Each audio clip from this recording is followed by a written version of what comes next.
Ladies and gentlemen, welcome to another episode of Backcourt Press, NBA podcast featuring me, your co-host Hunter Mennick, along with my other co-host Zach Vinci. Say hello. What's up, everyone? So today, this past week of the NBA has been fun, as it always is. We've seen some players shine, like some rookies that we'll probably end up talking about later. In LaMelo Ball, been beautiful. We've seen just some fun games recently. Steph Curry and Luka Doncic went at it since the last time we've talked. And we've seen many MVP performances, whether it's guys like Embiid, LeBron, Jokic, and Kawhi.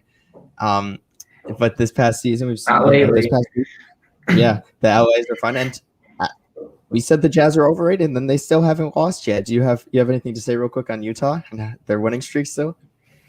We'll get to Utah. Yeah, I agree with that. But it's been fun. Make sure to follow us on Instagram at Backcourt Press on Instagram. Follow us on Twitter at Backcourt Press _ on Twitter. Subscribe to my YouTube channel. Comment anything that you guys want. We're going to be going 2-minute overview of every single NBA team today. So I have a timer actually set up right here. Sorry, the timer's going to be bigger than both of us, but there's going to be our timer. So you will see me click start, and as soon as I click start, we have 2 minutes to talk about that team, and then we're moving on to the next team. So try and stay quick with your comments. No big paragraph ones today because we'll be moved on by that team already. So you got anything else to say before we get right into it? No. Let's get started. Let's go. We're officially both at college. He's in the common area. Yes, I'm back. Back at Syracuse, and I'm in my room, my normal setup as usual. So yes, college has been fun. I have to say, but I've been watching less games the last couple of days because just moving in and everything, and then now just getting classes started. But I'm looking to ramp it back up. I watched a little bit the other night, the Nuggets Bucks, which was a good game to watch. So that's funny. That's the one game that night I did not end up watching. I watched all the games Super Bowl Sunday, and then last night I tried to get in every single game, but the Nuggets Bucks game was. I'm only allowed to stay up, not too late because I've got practice at 6 a.m. I know you're pretty much the exact opposite of that. And so yeah, we're on a different sleeping schedules for sure. Definitely. So without further ado, let's get right into these 2-minute overviews. We're going to try and go Eastern Conference team, then Western Conference team, and bounce it back and forth. If anyone has any comments, I'll try and pull it up. If we get done with the 2-minute overview, and then you make a comment, I'll pull up your comment real quick. We'll discuss what you have to say, but we will be trying to move very quickly throughout this one since it's only 2 minutes. So we're going to start off with the first team I see on ESPN on the website I've got right here, which is the Boston Celtics. So starting with the Boston Celtics, we will start in 3. I'll let you start off, and you'll let me know when to continue. 3, 2, 1, begin. The Boston Celtics right now, I want to talk about how they have only won 4 of their last 11 games and have kind of hit a cold streak lately. And that has come with the return of Kemba Walker. And I don't know if that's concerning for the team and if Kemba's really holding them back a lot or if they just hit a low point in the season at the wrong time, a couple tough matchups in play. But I think it's a little bit concerning for them at this point in the season that the C's aren't really playing up to par with teams like the Nets and the Bucks and the Sixers right now. They had the COVID stretch where they weren't really all playing together, and Jason Tatum missed some games, but they've recovered from that. So they're finally healthy. So they got to get on the rise a little bit, or else they could be looking to be on the road for an early playoff round.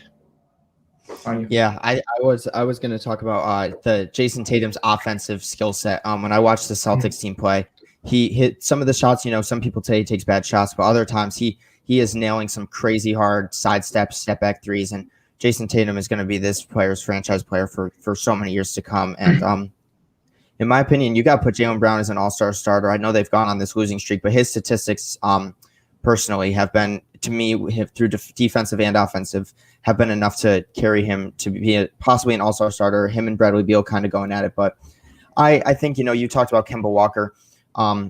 One thing I want to say about him is he doesn't look like he's lost that much of a step since what he once was, and he obviously doesn't touch the ball as much being on a team with JB and Jason Tatum. But Kemba Walker is such an offensive stud, and coming off an Achilles injury, it's hard to keep your footing. And he's did that. And you want to wrap it up in the last 10 seconds?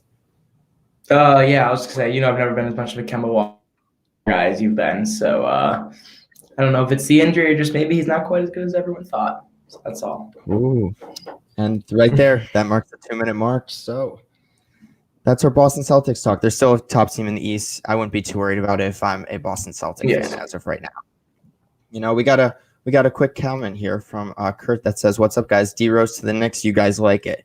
So without further ado, let's move right on. We're gonna go a little bit off our schedule. Let's talk about the New York Knicks for this next 2 minutes. New York Knicks. I'll let you start with them. I'm ready. I'm ready. 3, 2, 1, begin. All right. Well, Derrick Rose to the Knicks. I think that was an excellent pickup for New York. I think a lot of people, not many people liked it. I thought at first, I saw the immediate reaction, but I was a huge fan of it because I know Tom Thibodeau and Derrick Rose have always had a fantastic relationship. They were together in Chicago, and they were together again in Minnesota, and now reunited for the third time in New York. And this Knicks team they've been doing pretty well. Yeah, it's hard to cover the Knicks in 2 minutes, but I am a huge fan of it because this is a team that's trying to make a playoff push this year. They're right on the bubble right now. They got a lot of guys playing well. Julius Randle's still balling out, and a lot of the young guys are producing. I think RJ Barrett has had a great season. Emmanuel Quickley's playing well, and I think Derrick Rose is going to be a perfect fit with Quickley in the backcourt. I think you start Rose and bring Quickley off the bench and let Quickley learn from him because Quickley's been fantastic this year, and Rose has a great veteran presence in the backcourt and could be absolutely crucial to a Knicks playoff run. I don't see them winning many playoff games this year, but if they want to get some playoff experience going, I think Rose is a big step in that right direction. On to you. So I think that this Rose trade means that they need to move Elfrid Payton. He has not been the point guard that they've wanted him to be, and especially with how fast Emmanuel Quickley has progressed throughout his NBA career, they need to start giving some minutes of Elfrid Payton too quickly, and hopefully, I believe, move him to a contending team that could use a playmaker like the Clippers or possibly a Brooklyn Nets team that could use a point guard off the bench. And so for the Knicks, though, the signings that they made in like the Austin Rivers, Nerlens Noel have been such underrated signings, and RJ Barrett really deserved to make an all rookie team last year. I know he didn't shoot the ball efficiently, but this year he's really taken a step in the right direction. I've never been a big Tom Thibodeau fan because of how much that he plays his players and everything like that. But Derrick Rose and Tom Thibodeau, they have a past. They've been good together, and so I am excited to see what this Knicks team does, and I hope that they can make the playoffs and sneak in as an 8 seed. 2 minutes. There's our next talk for Kurt and Marty. So Emmanuel Quickley's been a stud. I think no one really saw that coming, but good for New York to finally start progressing some young guys and trading away Dennis Smith Jr., who I didn't talk about, but he needs to get out of that franchise. Now let's move on to the Northwest Division next. Yeah, Kurt said thank you. You're welcome, Kurt. Going on to the West, we're going to just go into the Northwest Division. We're going to talk about the Oklahoma City Thunder. That is the next team I have up. Absolutely. Starting in 3, in 2, in 1, begin.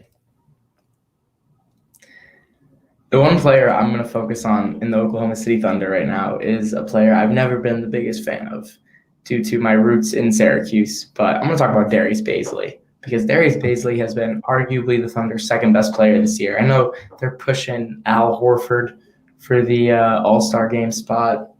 Forget that. Darius Baisley is their second best player after Shai Gilgeous-Alexander. And I think he's been great so far this season. He missed a stretch of games at one point, and he's come back in the last 6 games. He's been putting up around 20 and 10 in roughly in about half of those games. And the other night he had 21 and 16 against the Lakers in an overtime loss. And both him and Shai really contributed against defending champions. So I'm a huge fan of his game so far this year. And I think the more he develops, he could be a great asset for that franchise. All back to you. Shai has been incredible. I think long term, if the Clippers never end up winning a ring with Kawhi and Paul George, they are really going to regret that Paul George trade and trading away Shai Gilgeous-Alexander, because he has become an all-star caliber player this season. This is a team everyone thought was going to win maybe 15, 20 games at most. They've already surpassed what everyone thought they're doing. And it's because Shai's averaging 23, 6 and 6 with a steal and a block a game. His leadership, you could tell he's learned a lot from Chris Paul in the past year. And I just love what this team has built. Hamidou Diallo has been a player that not a lot of people have talked about besides that dunk contest. He's their third leading scorer, averaging 13 in only 22 minutes of play. This Thunder team is very young. They're just still progressing. And I'm really hoping that they do start losing as much as I want them. I like seeing them this because I'd love to see Shea play next to a guy like Evan Mobley or Cade Cunningham in this draft. But this is a team that people are going to be happy to be fans of, even though not right now and they're losing. This is such a young team, and they have one of the best young players to build around, in my opinion, Shea Gilgeous-Alexander. Oh, almost got it to 2. I'm going to see if I could ever get it at that 2 minute exactly. There's our Oklahoma City Thunder talk. We're going to keep it in the West now since we did the 2 East. We'll still do 2 West. Next up, we have another Northwest team in the Portland Trailblazers. So I want to get this team out of the way because, not a big Trailblazers fan. Never been. 3. Oh, hold on. I'll share my screen. I'll have you start, and then I'll continue. 3, 2, 1, begin. I'm going to focus on another player who I don't think many people are talking about right now. Everyone thinks the Trailblazers. They think Dame. They think CJ. Sometimes they even think Melo. Let's talk about Ennis Cantor for a second. This season, right, Ennis Cantor is averaging 17 points per game, 16.3 rebounds, shooting 60% from the field, and he's 4th in offensive rebounding per game. Is this one starting? Sorry? Is this one starting, or is this like his career or first season? No, this is this season when he's playing this year. Yes.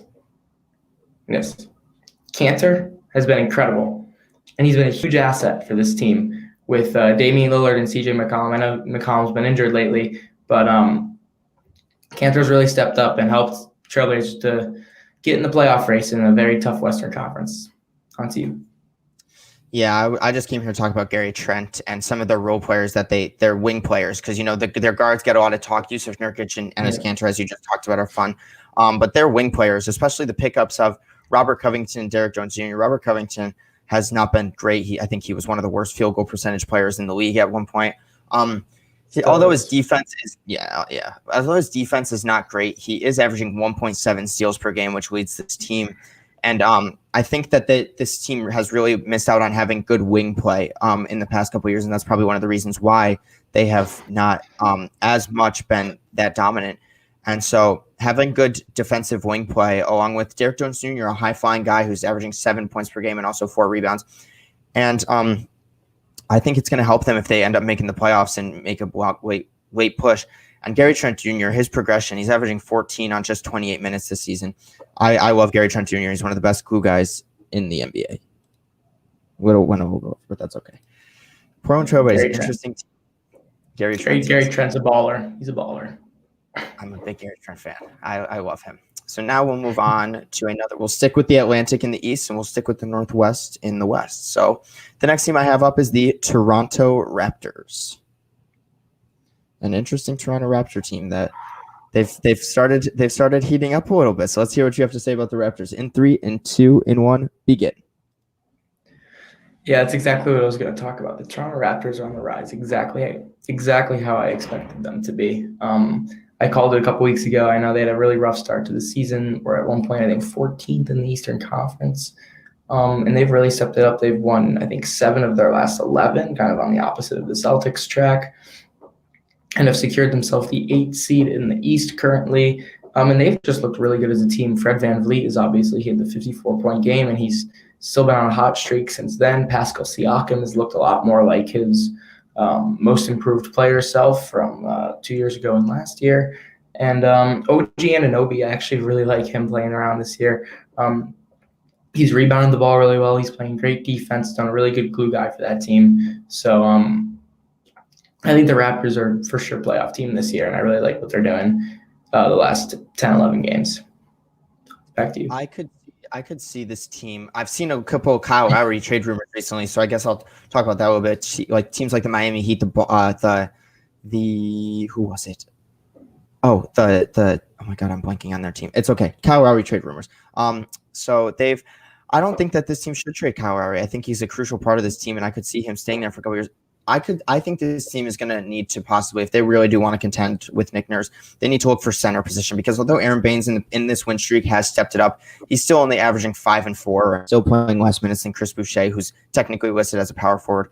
I could see this team making a push to trade for a center, and this team gets a center next to Pascal Siakam. It'll ease his paint presence and let him kind of play the mid-range power forward game, which I think he is a lot more comfortable in, and it'll also just make this team a lot better. Fred VanVleet, you talked about his 54-point game. Fred VanVleet should give hope to all the undrafted players and players that don't get drafted eventually and are struggling to make G Leagues, because this is a great representation of how, if you just work hard, you can succeed in this league.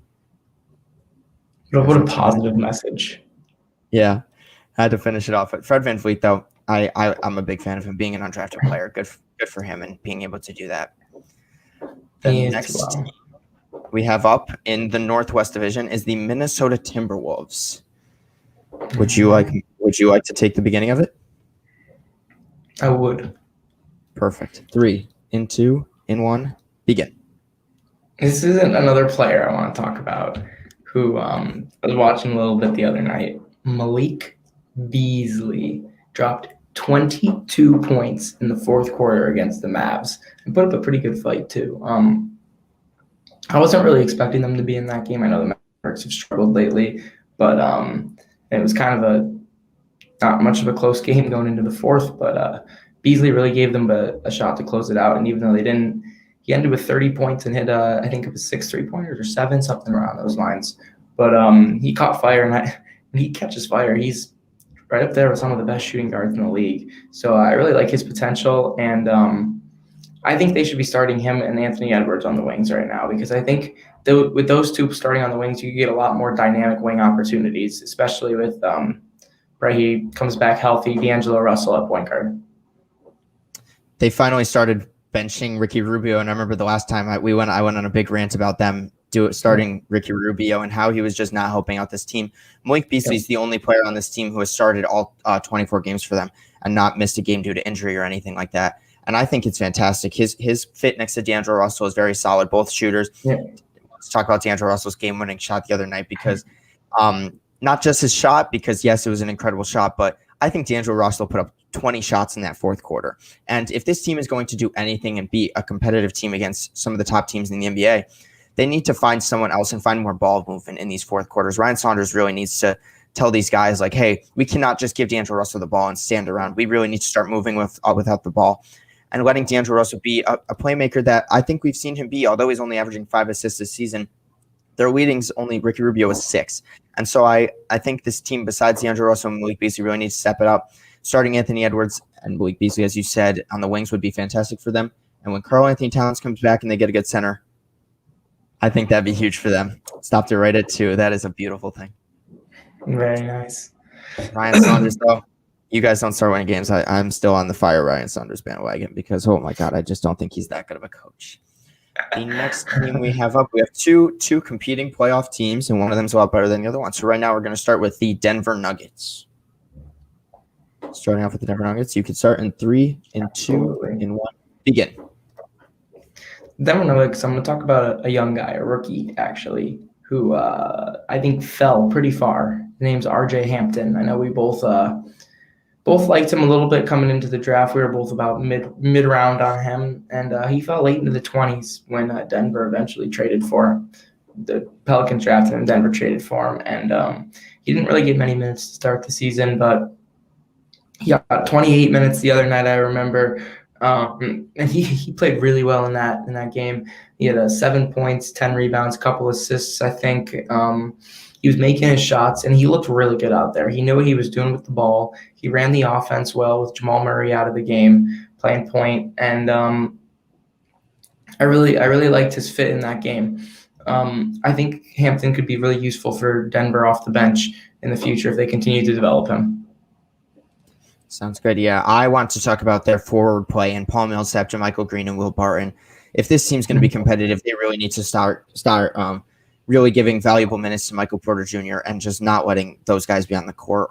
I think JaMychal Green's fits a little bit better than Paul Millsap, because Paul Millsap has somehow turned his play style into a spot-up three-point shooting. I made a YouTube video the other day just ranting about how terrible he played. I think he looked like he was 0 for 20 on threes this one game, and he was taking step-back jumpers, just not Paul Millsap. When you have a guy like Jokic who is averaging out of the four out of the main 5 stats for this team, he's leading the team in points, rebounds, assists, and steals, and second in blocks on this team. I think that if this team can start winning, he really does have a case for MVP this season. But their forward play in Will Barton. Will Barton's never going to get that much better. If I think he's only getting worse, actually. And JaMychal Green, he's more of a physical player. That's why I would say to start him next to a guy like Jokic.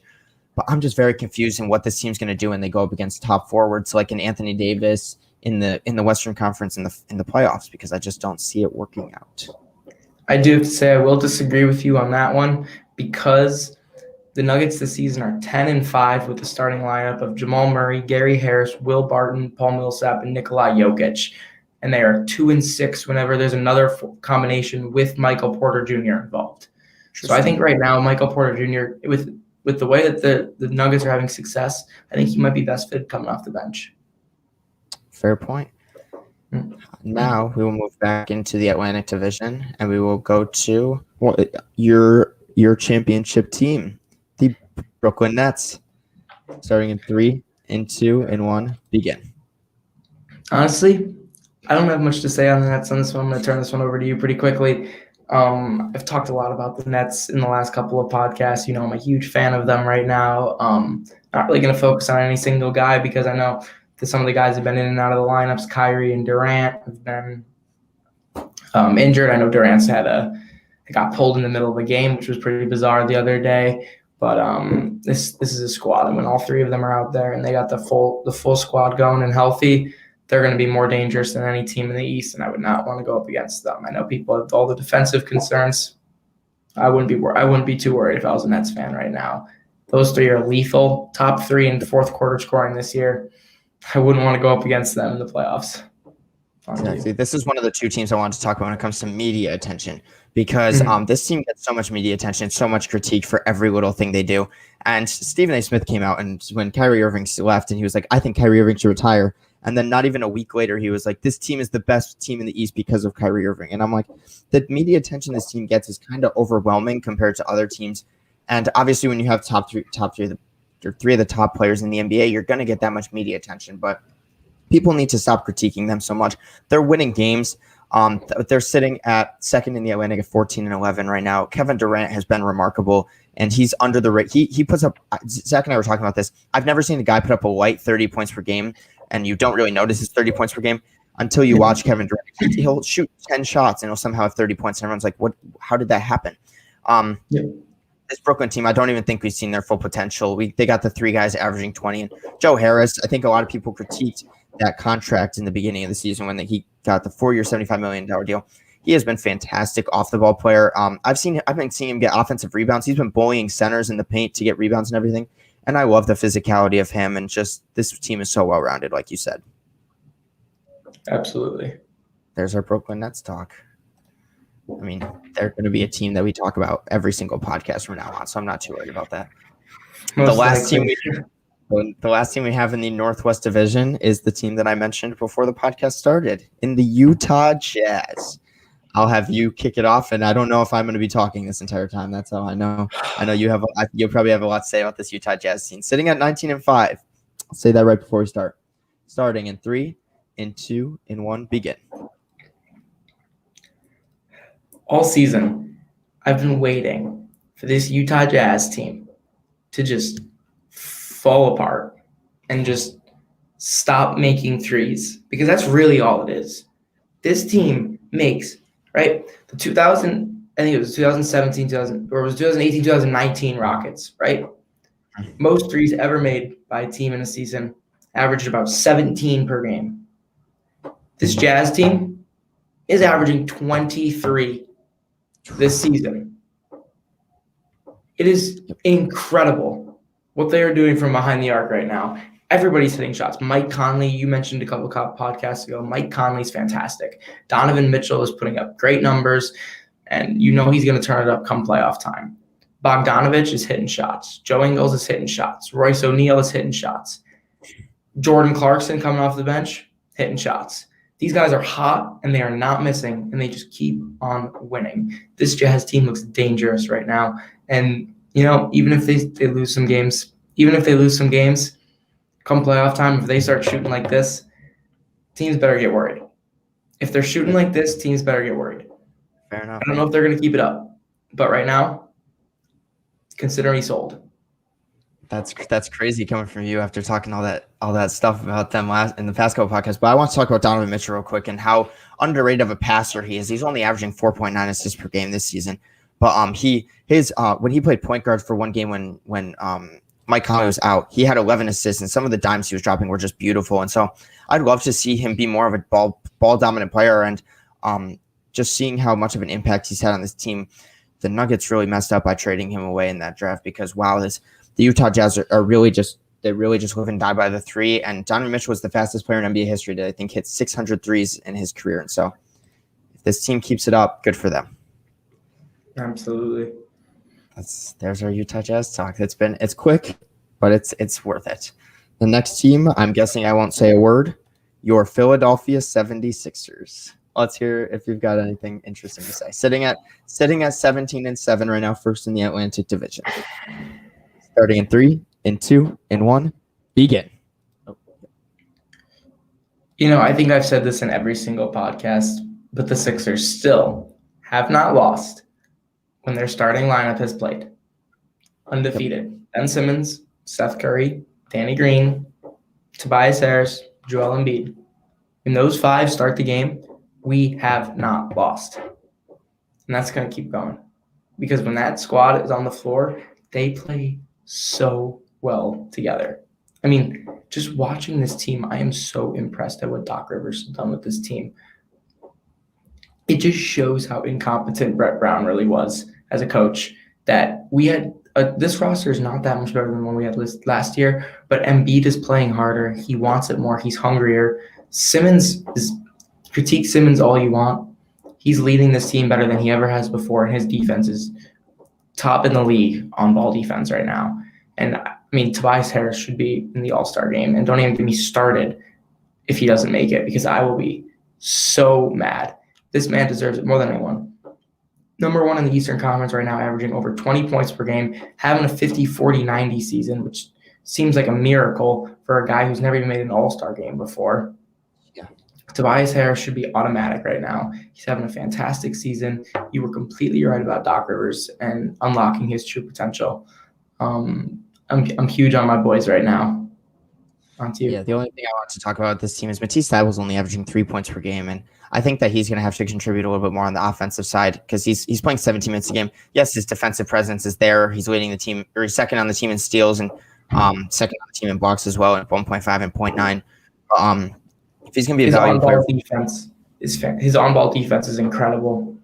Yeah, but if he's gonna get valuable minutes on this the wannabe championship team, I think he's going to have to put up more points. But Danny Green, Seth Curry, stop killing Danny Green because he has been phenomenal for this team. And you did the Ben Simmons.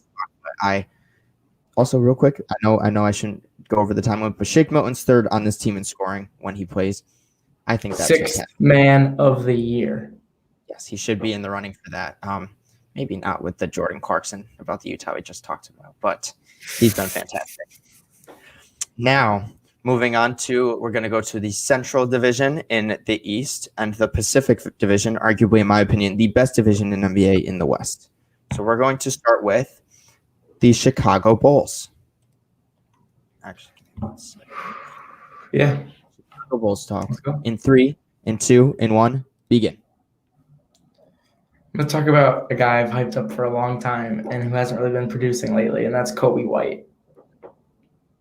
Coby White is not up to his usual self this season, and it's really disappointing to see, especially in recent games. His shot has just not been there. He's shooting, I think, under 35% from the field in the last 10 games, jacking up about 15 shots per game. I mean, Chicago, I think, has been a pretty decent team this season, although they struggle late. But Coby White just has not been contributing well enough as a starting point guard on a team with playoff aspirations like the Bulls.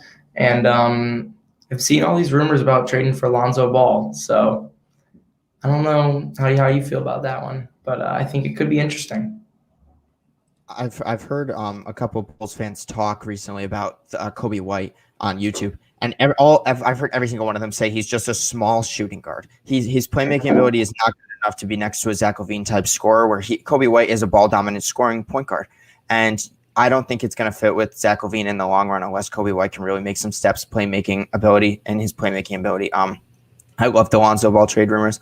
And another underrated part of this team that I want to talk about is Thaddeus Young's playmaking ability. I think Thaddeus Young is probably the closest thing right now to Draymond Green that we have. Just probably better offensively, honestly. Not even near defensive or playmaking. But Thaddeus Young has been such a crucial part of this team's winning. And he's come off the bench every single game. And he's putting up 11, 5, and 5.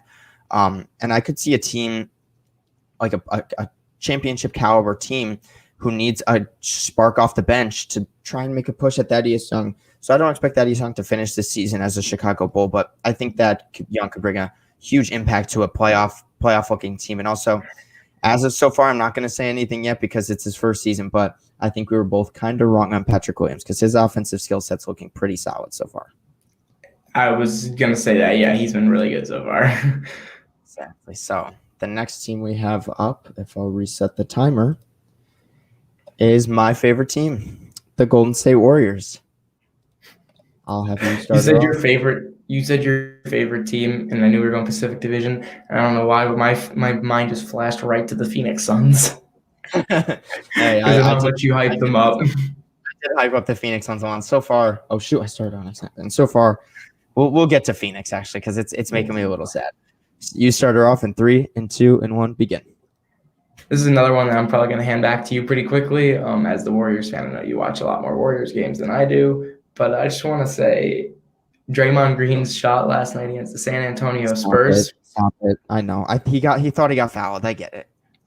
He was trying to draw the foul, but there was no contact, and that is the wrong move to be making in a game with that much time left. Draymond's got to have better basketball IQ than that. I understand the play he was trying to make. I think people have been overreacting on how stupid of a move it is, but you got to have better. You got to have better decision making at that point in the game. That's all I got. So go ahead. I'm going to talk about their wing play and Kelly Oubre and Andrew Wiggins because Kelly Oubre is hitting corner threes and open threes, and I could, as a Warrior fan, I could not be more happy. But I used to in the beginning of the season, I'd see him chuck up a 3, and I'd be like, well, there he goes, 1 for 9 again. He's making them, and he's drilling these open ones, and he's finally being the Kelly Oubre everyone expected him to be for this team. Unfortunately, we haven't had center play in a while, and I think that's really hurting the team as a whole because Draymond Green's had to run the 5, and he's more of I think everyone knows he's more of a 4, especially in playoff time when you go up against a smaller lineup. Then it's fair to run him at the 5, but he's always been more of a 4 in the starting lineup. So I'm excited to get James Wiseman back from his injury when he comes back. I think Wiseman has not had the season that everyone's expected him to. But you also have to remember he played 3 college games and really hasn't played in almost a year and a half. And so I'm not worried about Wiseman. I know a lot of people are saying like, oh, they should have taken LaMelo, this and that. LaMelo's a great player. I think LaMelo would be kind of a D'Angelo Russell type fit next to Stephen Curry, a ball dominant player. Obviously, LaMelo's a way better passer, but when you have Steph Curry on your team, you're not going to draft a point guard for the future, in my opinion. Because if you have Steph Curry, you have to be in win now mode. James Wiseman to me was the correct pick. I still see a lot of potential in him. But I want to talk about how Kelly Oubre's finally hitting his shots because, wow, it makes me so happy to see, especially that 40-point game against the Mavericks. That was a beautiful game to watch. And so if Wiseman doesn't pan out, though, the Warriors are going to be killed forever for not taking LaMelo. I agree with that. I think right now it was the right move, but trust me, we'll get to the Hornets team, but I am a very big LaMelo Ball fan, and I am sad. I know you are. The next team we're going to talk about, we're going to go back to the Central Division, is the young Cleveland Cavaliers. I'll let you start her off. 3, 2, 1, begin. I haven't watched this team much lately, so I don't know what's really going on, but they are 2-8 in their last 10 games, and they've dropped down to 10th in the Eastern Conference. They've really been struggling. I know Darius Garland, his kind of effect's kind of worn off, and I know Sexton's still playing pretty well, and the addition of Jared Allen has looked pretty good. But the Cavs are struggling big time lately, and not playing too well. So I'm just going to give it back to you because I haven't really been watching them too much. this team, I think we praised them a lot for their coaching and their development of their young guys at the beginning of the season because they were one of the hottest teams in the NBA. And their rotations looked good. They were starting Garland and Sexton next to each other. So a lot of people didn't think that they would fit next to each other, and it was working. Ever since they traded for Jared Allen, I have seen lineups where they put Jared Allen at the 4 and Drummond at the 5. I don't care if they're your two of your best forwards and Kevin Love's out. Put Taurean Prince in the game next to Drummond. Do not have them. You have no floor spacing, and then they try to pass the ball to each other, and it just looks abysmal. I mean, it looks terrible. So in my opinion, this team either needs to say Drummond re-sign in the offseason and we're going to stick with you, or say we're going to run with Jared Allen and get rid of Andre Drummond immediately. A starting caliber team like the Celtics or the Nets would love an Andre Drummond if he gets bought out or traded. But this team cannot be running lineups where Andre Drummond and Jared Allen are finishing the game, especially when you have guys like Cedi Osman who can make his free throws out, who's having a very good year, Taurean Prince, and even Isaac Okoro, who started every single game that he's played in and averaged the second most minutes on this team. He's a great glue guy. I think Isaac Okoro, we were very high on him going into the draft, and we liked the fit of him, and I still like the fit. This team just has way too many forwards still. And Cedi Osman, Larry Nance is trying to get minutes. He's getting a lot of minutes, and I don't really understand that. Also, JaVale McGee could be a valuable player for a championship caliber team. So they got to figure out this center situation, then we'll get back to Cleveland, in my opinion. Free Jared Allen, man. He's been stuck in the front court with DeAndre Jordan and now Andre Drummond. Let him have his own front court. I completely agree with that. The next team that we are going to talk about is the team that you thought was my favorite team in the NBA, the Phoenix Suns. So I'll let you start off in 3, 2, 1. Begin. You're hitting all the teams right now that I'm not really huge on right now. The Suns are on fire. I mean, they're up to 4 in the West. They've been looking really good lately. They've been winning some good games against tough teams. CP3 and Devin Booker are really gelling in the backcourt. This Suns team is, from what I watched, is everything you and I thought they were going to be. They are one of the most competitive teams in the Western Conference right now. Even DeAndre Ayton's looked pretty good so far this year. I know you're a huge fan of DeAndre Ayton, and I'm sure you'll talk about him soon. But he's been a huge part of that team being the third option. And this is a top 4, top 5 team in the West, and I think they will be all season. Devin Booker's finally playing at that MVP caliber play that you thought he would play from the beginning of the season. I love to see it. Chris Paul's stat numbers have gone up. He's now averaging 16 and 8 and only 2 turnovers a game, which is remarkable for Chris Paul. His playmaking ability and leadership has brought so much. This is the first time Devin Booker has ever played in his career and said, you know what, we are a playoff team right now, and I love it because he's finally getting his confidence back. Cam Johnson starting at the 4. He needs to start making his open threes. I've watched the Suns team play a little bit. I saw the game against the Celtics. He had like 3 straight open threes that he missed, and I'm like, to me, that's like one of your only jobs on this team. So start making your open threes, Cam Johnson, then this team will get good. Or start Jay Crowder, as I think they should be doing anyway. But Kel Bridges, that was the player I kind of wanted to talk about because the player he has turned into has been fantastic. He's the glue guy of this team. I think we all can agree on that. And he's averaging 15 and 5.5 rebounds on 1 block and half a steal. And the defensive presence, his on-ball defense has been awesome. He's hit some nice shots in recent games. I love the progression of him, and I love the fit of him next to Chris Paul and Devin Booker. That's really all I got. I've stopped playing Frank Kaminsky so many minutes. I've seen him play a lot of minutes, and I don't really understand that at all. Don't disrespect Frank the Tank like that. Hey, he's been rough. I'm sorry. He brings nothing to this team. Real quick before we finish the Suns, I'd like to see what they do when Dario Saric comes back, because then they have Frank Kaminsky, Jay Crowder, Dario Saric, Cam Johnson, and Mikal Bridges to play. And Saric is the worst of those guys. I don't think Saric should play. I agree with that as well. The next team we have up is a team that I think was pretty much right at the bottom of our power rankings to start the season, and they've lived up to that in the Detroit Pistons.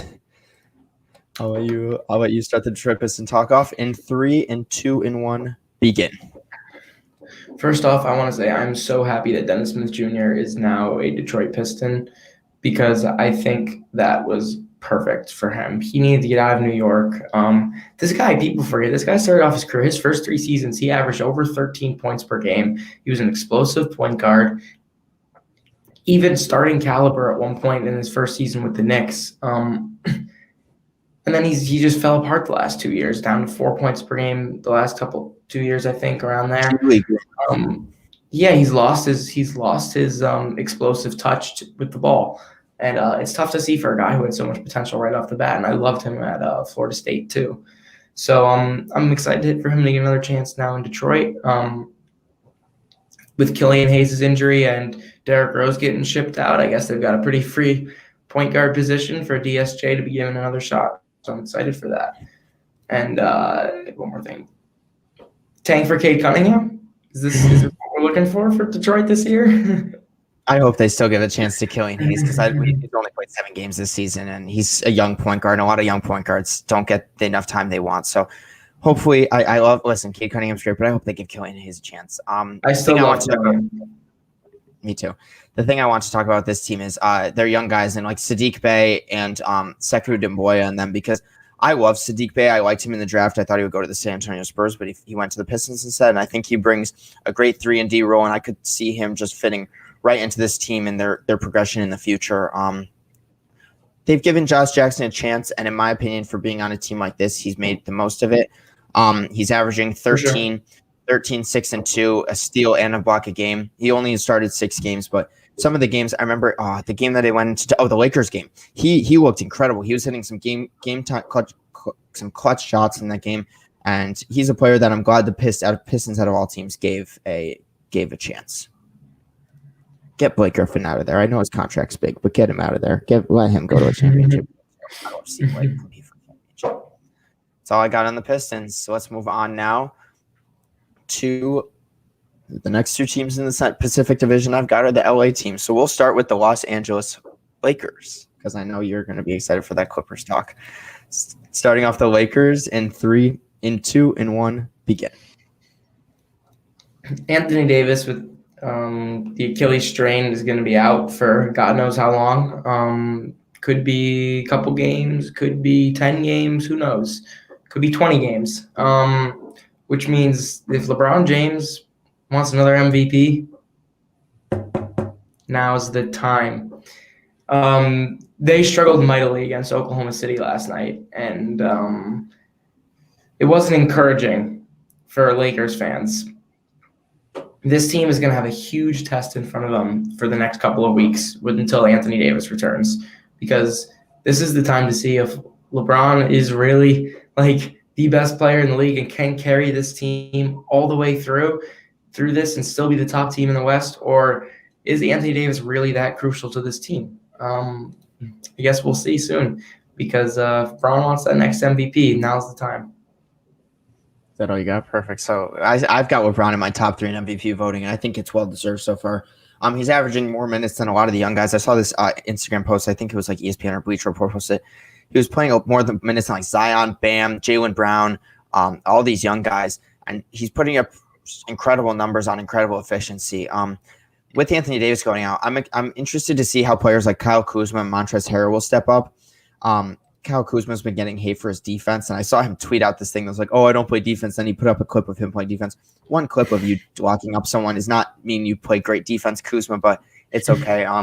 He'll probably move into the starting lineup. Their forward play right now is not that great. They're just going to rely on Markieff Morris and kind of Marc Gasol to fix that defensive anchor that Anthony Davis is. And obviously, Anthony Davis is arguably Defensive Player of the Year this year, averaging 2 blocks and 1.5 steals. But I am excited to see how the best player in the NBA steps up to the challenge of not having an incredible player right next to him, and how players like Montrezl Harrell and Kuzma step up.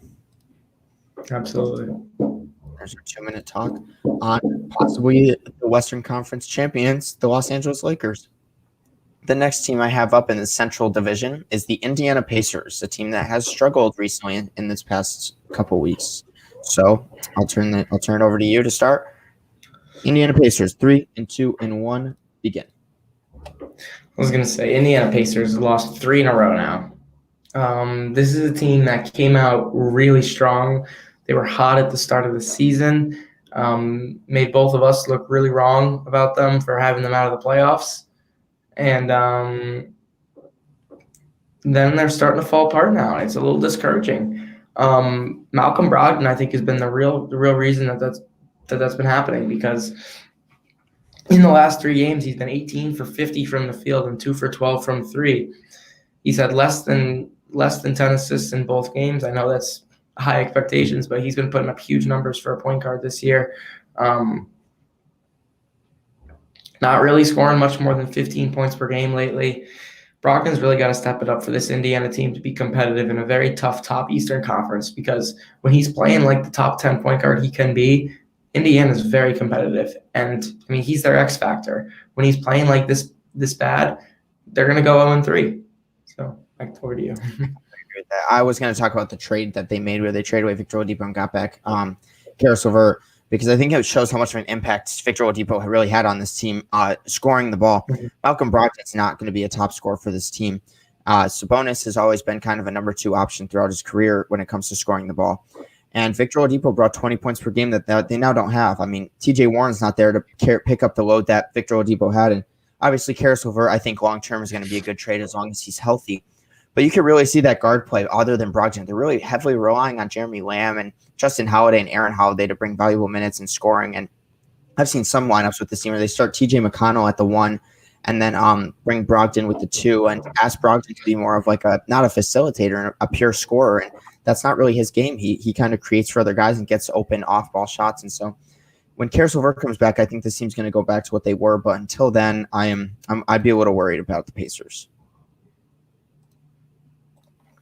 There you go. There's our Pacers talk. The next team we have up is your favorite team in the West, along with probably maybe your favorite player in the NBA, and Kawhi Leonard and the Los Angeles Clippers. I'll let you start them off. Starting in 3, and 2, and 1. Here we go. My baby Kawhi. They've been on a cold streak lately. It's been tough to see as a Kawhi fan. My team in the West right now, after I really heavily defended Kawhi as MVPs, lost 2 in a row. They lost 3 of their last 4. Kind of in a bit of a cold stretch.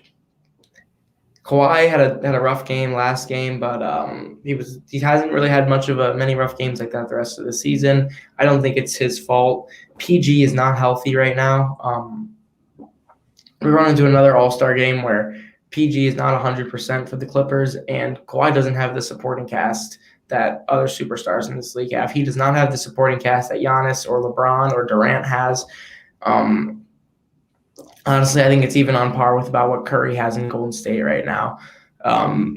This Clippers team outside of Kawhi and then PG when he's really healthy and playing really well is poor. It's really poor. Lou Williams has been awful this year. I mean, his scoring has gone down from 18 points per game to 9 points per game. Pat Bev doesn't seem to have the impact he used to have on the floor. Zubac is just as useless as he's always been.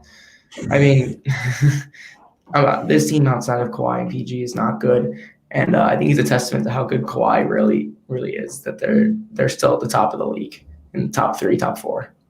This team's going to really need to make some moves to put a better team around Kawhi if they're going to be successful in the playoffs, because guys like Lou Will and as you said, Pat Bev are just not playing well, and I could see both of them getting moved by the trade deadline possibly. What I want to talk about with this team is kind of media attention, because they have gotten no media attention until they start losing again, and I think it's very interesting how the media works with teams like the Clippers. Last thing I want to talk about in the last 10 seconds, Nicholas Batum went from a player who made 9 shots last season for the Charlotte Hornets, and he's now started every game and given this team valuable minutes, and he's probably going to be the closer in playoff time along with Kawhi and PG. So I think that is absolutely hilarious how the Hornets could have used this guy to help progress their young players, and now he's giving valuable minutes to a championship contending team. Yeah. Very interesting how the NBA works. Or it's just the Clippers without Kawhi and PG are about as good as the Hornets were last year. Exactly. It's one of those two. So now we're going to move back to the Central Division. You just mentioned Giannis and the Clippers talk. So let's go talk about the Milwaukee Bucks and their 16-8 record. I'll let you start her off. 3, 2, 1, Milwaukee Bucks. A lot of people, I want to go back and talk about the trade they made for Jrue Holiday a couple months ago, because as this season has progressed, I've really, really liked that trade for them, because I think Jrue Holiday and Chris Middleton have been playing really well this season. I know Giannis isn't really quite in the MVP conversation as much as he was the last 2 years. He's not the leading front runner as he has been the last 2 seasons. He's somewhere in the top 5, 6, 7, but he's still having a good season. just not the monster numbers that we're used to and the narrative of him being like the most dominant player. That being said, Chris Milton and Drew Holiday have been huge for this team. They've both been hitting their shots. And I really like the ball movement they have on the offense. Drew Holiday really does a good job of playmaking. I think that's one aspect of his game that's really improved in his coming to Milwaukee now. And so I think I'm a big fan of Milwaukee this year, and I think that those two are really going to be their X factors in whether Milwaukee makes a deep playoff run. Yeah, you mentioned the top three guys, so I'll talk about kind of the rest of the team. Their next leading scorer is Bobby Portis, averaging 11 points per game in 21 minutes of play. They're really going to need guys like Brook Lopez to start stepping it up on the defensive side because he got one of the best defensive narratives in the NBA in the past couple seasons. He's really going to have to start carrying the load and protecting the paint better. Dante Divantenzo, I think everyone's expected him to just keep taking steps, and he hasn't really done that. He's averaging under 10 points per game and started every single game that they've played in. And it's just interesting to me because I'd expect him to play like a Joe Harris type role for the Brooklyn Nets and be able to hit those off-ball threes, and he really just hasn't been there. So outside of those three guys, we've seen their fourth quarter struggles. Who's really going to take the shot at the end of the game? And if they're going to look for guys like Bryn Forbes and Dante DiVincenzo to pass the ball out when they double team Giannis and them, I just wonder if this is going to be enough to keep up with those top Eastern Conference teams like the Sixers and Nets. Yeah. The Sixers in there for you. The last team that I want to talk about that I've got a pretty good opinion on, and I want to hear what your thoughts are on them too, are the now in above 500 Sacramento Kings sitting at 12-11. So I'll let you start the 2 minutes for the Sacramento Kings, and I'll start in 3 and 2 and 1. Here we go. The most criminal thing on this planet would be if Darren Fox is not in the All-Star game this year. And I'm saying that straight up because Darren Fox has proved himself to be, this season, arguably a top 5 point guard in the NBA. Yes. That may be an exaggeration. I don't think it is. In his last 15 games, he's averaging nearly 30 points per game. He has been incredible. I mean, I can't even emphasize it enough. I mean, this Kings team is not good. I mean, I trash on the Kings just about every single week. That franchise is garbage. The coaching is garbage. The bench is garbage. I hope one day you get an interview with the Sacramento Kings and they look back at all these podcasts. Marvin Bagley will go down as, I think, the worst number 2 pick of all time. And Darren Fox is somehow making something with this team that when I watch them, I am just amazed at how they're even in games.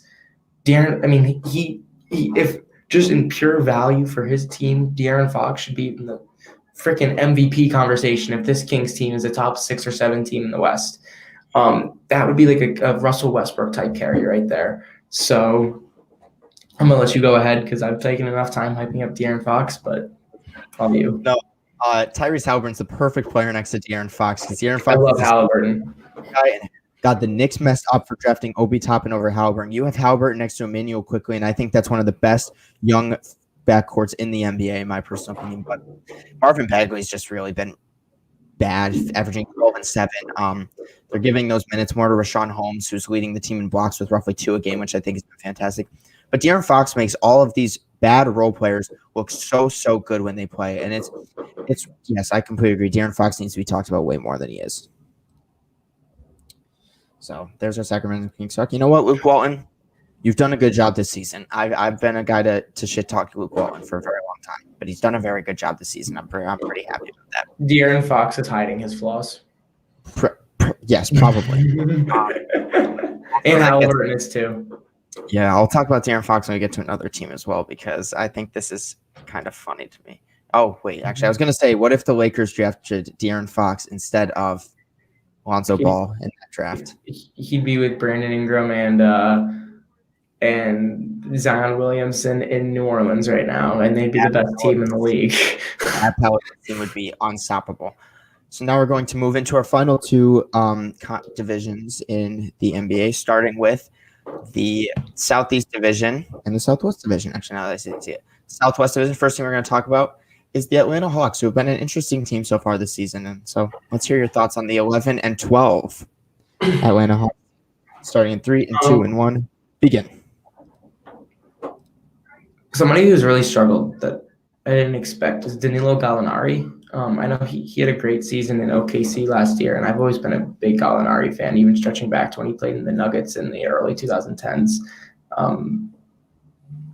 Didn't really expect him to fall apart this season. I know they haven't really been starting him. He's been coming off the bench, which might have led to his decreased usage and his decreased numbers, but his shooting percentages just haven't been what they normally are. That said, DeAndre Hunter is injured and will miss the next couple of games. So if there's any opportunity for Gallinari to step it up and fill in and let Atlanta clinch that playoff spot, now's the time. I also think this could be an opportunity for Cam Reddish to get some more minutes.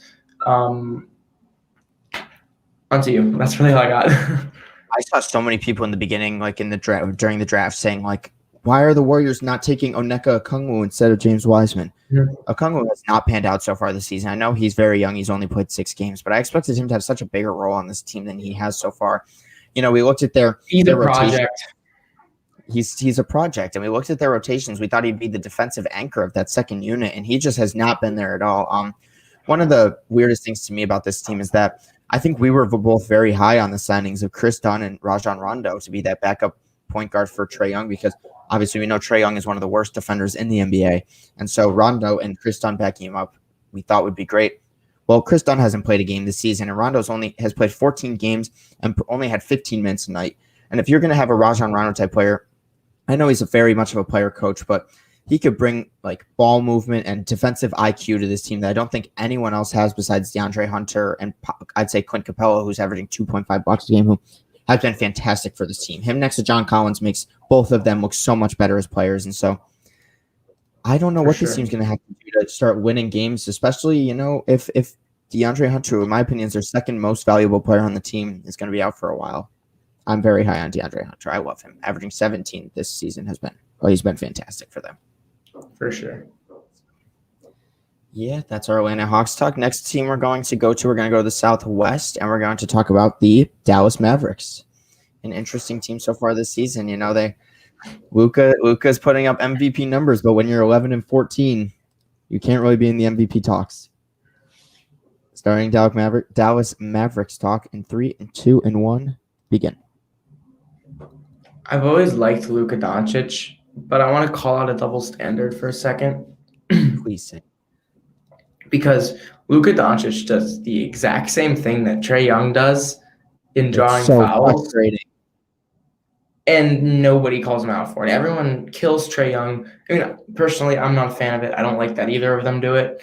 But if Trae Young is going to get the hate for it, I think Luka should too, because the way that they use their bodies to jump into the players and draw the contact and not even like force a shot, just to draw the contact to get 3 shots, not a fan of it at all. I don't think that's basketball. That's really just something I really wanted to say about the Mavericks themselves. They've had a lot of offensive struggles. This is not the number 1 offensive team in the league like they were last year. Their shooting is nowhere near as good. I think the loss of Seth Curry really hurts them. The more I watch them, the more I think this is not a very good team. Wouldn't be surprised if the Mavericks miss out on the playoffs this year. And if they do get in, I think they could scare some teams with Luka and KP as their star power. But I think at this point, Dallas is far from a playoff lock. They're going to really need players like Dorian Finney-Smith, who I think people expected to make like a little bit of an offensive jump. And, you know, Josh Richardson, I think we were very high on that trade for them because we had Luka as the superstar player, scoring player, and Josh Richardson is this defensive anchor, and he really hasn't been that. He's probably having a worse defensive year than he normally does, but he's still putting up the same 13 points per game. Tim Hardaway's their third scorer, which I think Tim Hardaway's a very good third scorer on the team. When you look at their defense, besides Luka and KP, they're really relying on guys like James Johnson, Willie Cauley-Stein, and Dwight Powell to carry the load on that defensive side. And if you're going to try and guard forwards like Serge Ibaka, Montrezl Harrell, Anthony Davis, and even Rudy Gobert, it's just not going to work for this team. And so I want to see if they make any moves before the trade deadline, and what Rick Carlisle, who's a fantastic coach, will do with this team. There's our Dallas Mavericks talk. Hopefully this team can turn around. We both had them in our very high in our preseason power rankings, and so I don't want to be that wrong about Conference Finals. Yeah, I don't want to be that wrong about them. The next team that we're going to move on to is probably the team that I've actually watched more than any other team besides the Golden State Warriors this season, and that is the Charlotte Hornets. So we're gonna move on to the LaMelo Ball-led Charlotte Hornets. Let's hear what you have to say about that. In 3 and 2 and 1, here we go. Yeah, this is another one I'm going to pass off to you pretty quickly because I know you'll probably have a lot more to say than I do. And I know you're going to talk about LaMelo a lot, so I'm not even going to mention him. The guy I'm going to talk about right now is Gordon Hayward. Hornets are the 6th seed. Man's averaging 24 points per game, looks better on the court, playing better, puts up better numbers than he did in his Utah Jazz days or his Boston Celtics days. Yep. Put this man in the All-Star game. And go ahead. LaMelo needs to be a definite starter for this team going forward. Davonte Graham's averaging 14 points per game, and he started all 23 games. But since LaMelo started, his numbers have been fantastic. His shooting stroke, I know a lot of people going into this season were very worried about his shooting abilities because they think of his brother and didn't realize how incredible of a shooter he really is. And he's an off-ball shooter. He's an on-ball shooter. The energy he brings to this team has been incredible. The chemistry between guys like him, Malik Monk, and Miles Bridges. I think a lot of Charlotte Hornets fans were ready to give up on Malik Monk because of just his production's been bad, his efficiency's been bad. He looks like Dion Waiters. He either looks like Dion Waiters on the court or he looks like Michael Jordan on the court, and there's no in between. And Malik Monk this season has gained so much confidence. I think it's due to the play of LaMelo Ball next to him. We've seen Terry Rozier be an off-ball player where I think when everyone made the trade, everyone expected Terry Rozier to be like a Kemba Walker player, bring up the ball, dribble, pass it off every once in a while, but be a scorer. He's been an incredible off-ball player, and we've seen LaMelo be the on-ball dominant point guard, and I love LaMelo Ball's game. He just brings so much energy. He's always smiling out there. He'll make a three, and he'll do something stupid with his teammates. PJ Washington's a very underrated part of this team. His power forward play has been fantastic. His progression's been good throughout the season. I really want to see this team without Cody Zeller getting 27 minutes a game and only putting up 10 and 8. This team can get a center. I'm really high on Andre Drummond going to this team in the future, and I'd love to see if this team make it to the playoffs and give a top team the run for their money. But Rookie of the Year LaMelo Ball so far, and it's not even close to me anymore. I agree for sure. James Borrego's giving his players trust. Tyrese Maxey. James Joe. Oh boy, I was giving James Borrego a lot of stuff, a lot of bad talk in the beginning of the season for how he was coaching. He's been a very good coach ever since watching the games. Now, a team that I think you've probably watched a lot more than me, and I sitting at 11 and 12, and they've been very good since the trade happened. Is the Houston Rockets. So I want to hear your opinion on this team because you've got more on Houston than I do. So Houston Rocket talk in 3 and 2 and 1. Houston's actually kind of cooled off since I was hyping them up a lot earlier. They've lost a couple in a row, but I honestly don't think it's on Houston and the players. This team is getting just murdered with injuries this year, and it's just hard to watch because Christian Wood, Victor Oladipo, Eric Gordon, they're all missing games.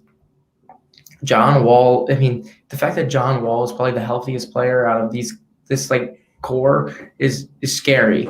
And Boogie Cousins, come on. This is the all-injury team right here. When they get their full core together, this team is a playoff team. I think there's no doubt about that. The way that they've been playing this year, I love watching them all together. I never thought I'd say this, but this Houston Rockets team with Wall, Oladipo, Boogie, Christian Wood, Eric Gordon, they're such a fun squad, and I think they really are a top 6, 7, 8 team in the West. Once they're all playing together, unfortunately, I don't think they're going to end up making the playoffs just because I don't think they're all going to be healthy at the same time. The West is super competitive. But, when Oladipo's playing, he's still got it. This is the best I've seen him play in a long time when he's playing this year, and he's looking like a star that they need out there. I'll turn the rest over to you for the last 40 seconds. I love the opportunities this team has given some players. We talked about, that Detroit Pistons signed all these players that wanted to start but not really starting caliber, and they've looked very bad together. We look at this team, they're starting guys. Jayshawn Tate started 13 games. David Nwaba has started 8 games. Daniel House has started 5 games. These players would never get playing time on a lot of other teams, and they've given these guys time to progress and become better players. And I love it. I like the core of this team and what they have. I don't think they're going to be a playoff team. And the last thing I want to say about this team is trade PJ Tucker. Yes. He started 23 games. He putting up 30 minutes a game, putting up 4 points and not even a steal and not even a block. This guy, get his chemistry, get his bad attitude out of Houston, because this team deserves so much better than very, very not a big fan of PG Tucker this season. So moving on to a team that has been, we talked about them last time, they've been very, very disappointing after making a very good championship run in the bubble. They now sit at 9-14 and one of the worst teams in the East. So let's hear what you have to say about the Miami Heat. In 3, 2, 1, here we go. I'm once again going to focus on one guy, and I'm going to focus on a guy who I think has been getting a little too much hate recently, and that's Tyler Hero. Tyler Hero was the baby goat of the NBA this past offseason and this past postseason. Everyone loved him in the playoff run. He was probably their second best player in the finals after Jimmy Butler due to all the injuries that the Heat had to their top players. And then he kind of struggled right out the gate this season. But and he missed a couple games. But Tyler Hero's back. He's been playing the last 5-6 games. And he's been putting up around 20 points per game in the last 5 or 6. Shooting around 45% from the field, which for a sophomore guy, I'm totally fine with. I think he had higher expectations than a lot of other guys in his situation did coming into this season. And he's playing well with the pace. With Jimmy Butler's return, Goran Dragic playing again, the Heat are actually starting to win some games again. They're hovering more above 500 than below since they've gotten their guys back. So give Tyler Hero a little bit more respect, because I think he deserves it. On to you. And while you give Tyler Hero the respect he deserves, let's start talking about Duncan Robinson and how he does nothing besides shoot threes. He is such a liability defensively. He's such a liability everywhere on the court without shooting threes. And I swear this guy doesn't even know how to pass the ball, if I'm being honest. He's averaging 2 assists per game in 34 minutes of play as a guard. It looks like he comes off screens and shoots it every single time. And when you have such shooting play, such high, like just want to shoot the ball every time players, and him and Kendrick Nunn getting a lot of minutes for your team, I don't think you're going to be successful with it. Jimmy Butler was injured for a lot of the beginning of the season, so that's probably why they have the record that they do, or COVID restrictions, for that's probably why they have the record that they do. But they got to start really pushing these guys to start progressing more than just being so offensively focused, in my personal opinion. For sure. I don't know. Miami's interesting. I think they could sneak in as a playoff spot still. Hopefully they can go on a Toronto Raptors type run. But as of right now, it doesn't really look like it. So the next team we're going to talk about is probably my second favorite point guard in the NBA, led in the Memphis Grizzlies, and Ja Morant. So I'll hear what you have to say about this team to start. In 3, 2, 1, begin. First off, I want to apologize to my roommate, Bobby, because right as I started hyping up the Memphis Grizzlies started losing and have dropped from the 5 seed in the West down to, I think they're the number 11 or 12 now. Yep. They've lost, I believe, 4 in a row. Ja came out looking like a top 5 or 6 point guard in the league at the start of this season, putting up 40 and 30 in basically every game. Since then, he's severely cooled it off. He's putting up around 17, 18 a night now, but he's still doing a great job leading his team. You can tell he's a great leader out there on the court for that squad, and he's not really playing with any other stars right now. Still awaiting Jaren Jackson's return. So this Grizzlies team, I still think you got to give them a little bit of time. I know I said a healthy Grizzlies team is a playoff team last week. I think with Jaren, I think I could still see that happening, but the West is super competitive right now, so I guess only time will tell. Yeah, I really don't have much to say about this team. Also, Jonas Valanciunas is putting up an underrated 16 and 11 in the games that he's played, which I think goes very under the radar. I think a lot of teams that are really competing for championships would want a player like Jonas Valanciunas. So props to him for being such an average center and just playing well to his role in this team. But Ja Morant's such a good leader. I would just want to praise him again. You could see the difference in this team when he's on the court versus when he's off the court. When he's off the court, they're relying on guys like Desmond Bane, Tyus Jones to run this team, and they're nowhere near what Ja Morant's done for this team. And I love his minutes. They ran Dylan Brooks at the 3 yesterday and Desmond Bane at the 2, which I thought was really interesting. I don't know if that was because of injury, but I think I see Dylan Brooks as a main 2 right next to Memphis or right next to Ja, but I don't really know what direction this team goes in, and I'm excited to see what happens when Triple J does come back. For sure. And so now we're on to our final 4 teams in the NBA. We're going to start this final 4 stretch with a team that started off 3-0 and is now 6-15 ever since. And that is going to be the injury-prone Orlando Magic. I'll let you start them off in 3, and 2, and 1, begin.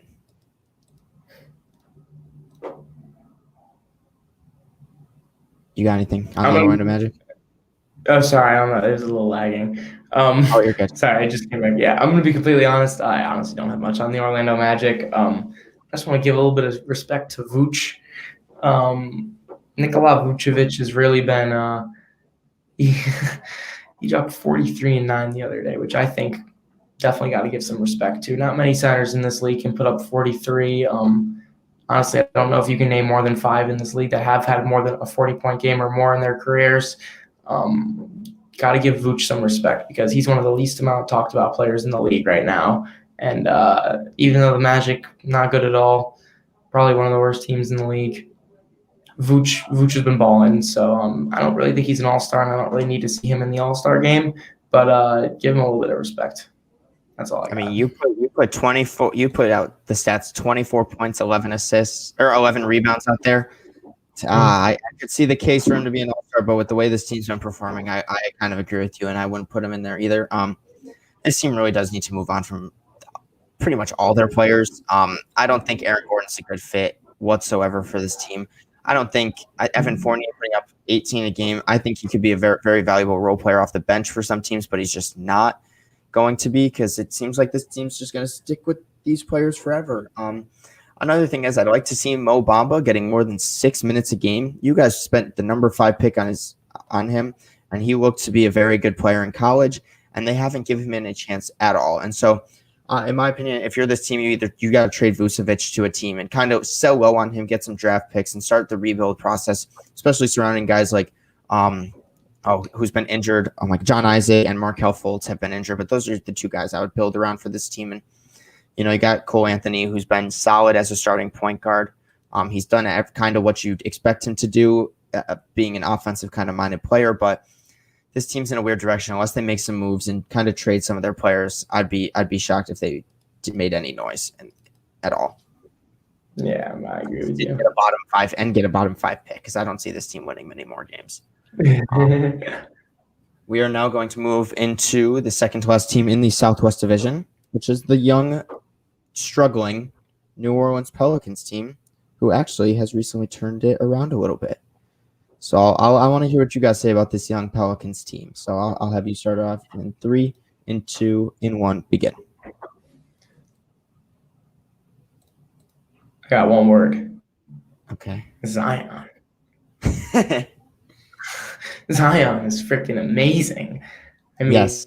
I watched the Pelicans play. That's the one guy I can't take my eyes off of. He's incredible. And I know you mentioned this. I think you had a post about it or you had a talk about it or something like that. But Zion doesn't get any hype anymore, and I don't understand it. This guy is still one of the most exciting, explosive young players in the league. And he is so fun to watch. He's just dominant in the paint. He's like 6'6". I mean, he plays like Charles Barkley did. With that aggressiveness, he's obviously more athletic, but Zion has just been incredible this year. And even though I know we've talked at length about some of the Pelicans' struggles with in the coaching and putting a good lineup together, especially offensively with their guards, Zion has been not the lone bright spot because Ingram has been amazing too. I mean, I love Brandon Ingram as well. I just was mostly focusing on Zion right now. That's a huge plus for this team. He's a superstar, and as long as he stays healthy, they're gonna be really good in the future. Back to you. They finally started giving Lonzo Ball the point guard, and they've won 5 out of their last 7 games, and their 2 losses have come within 14 points of each other. It is fantastic to me to see the difference Lonzo Ball makes when he has the ball in his hands. Eric Bledsoe cannot be on this team. I think we were debating whether Lonzo Ball should get traded to a team and give Eric Bledsoe the point guard role, or trade away. Oh boy, I got a little hair sticking out. Or trade trade Eric Bledsoe and keep Lonzo Ball. I don't know.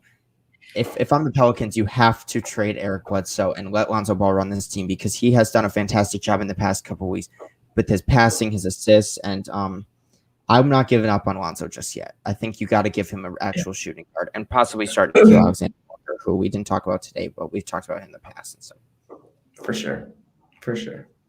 There's our Pelicans talk for the day. We're down to just 2 teams, which is 4 more minutes of talking, which is crazy to say because normally me and you are ranting. If I say we have 2 more teams to talk about, we're going on for another 30 minits. And so, my laptop just hit 1% though, so there is a chance I cut out very soon. I don't have my charger on me.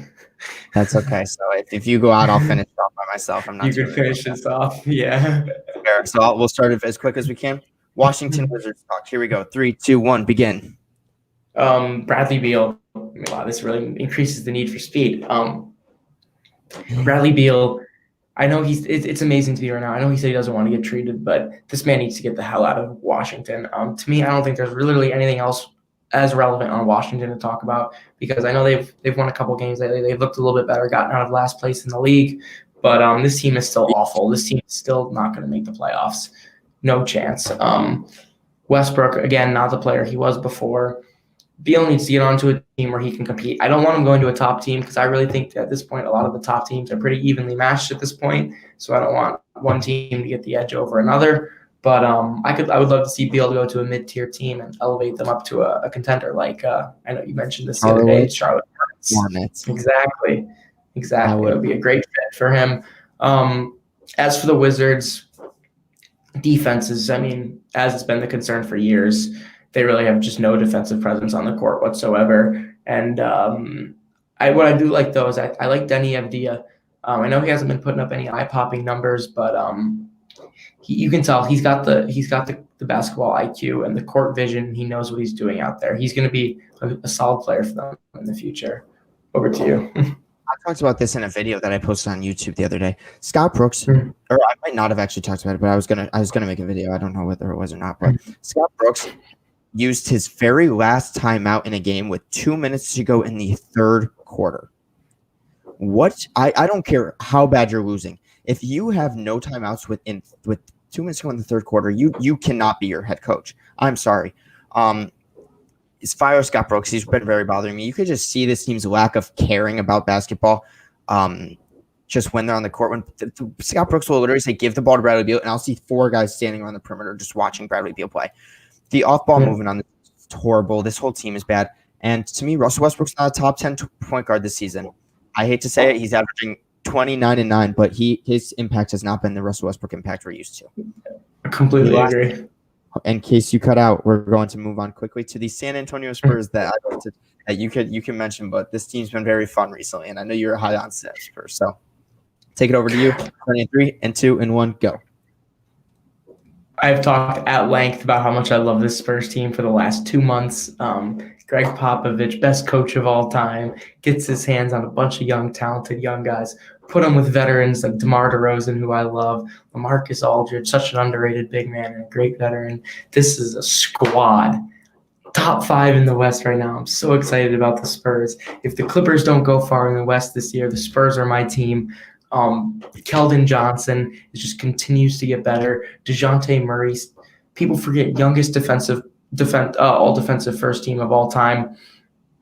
Had 8 steals last night. This man is a baller. He reminds me so much of Ben Simmons, just in the way he impacts the game, and he can do everything on the court. Obviously, he's a better shooter, but both of them. I know Lonnie Walker's gone through a couple shooting struggles this year, but he's still a very, very talented scorer.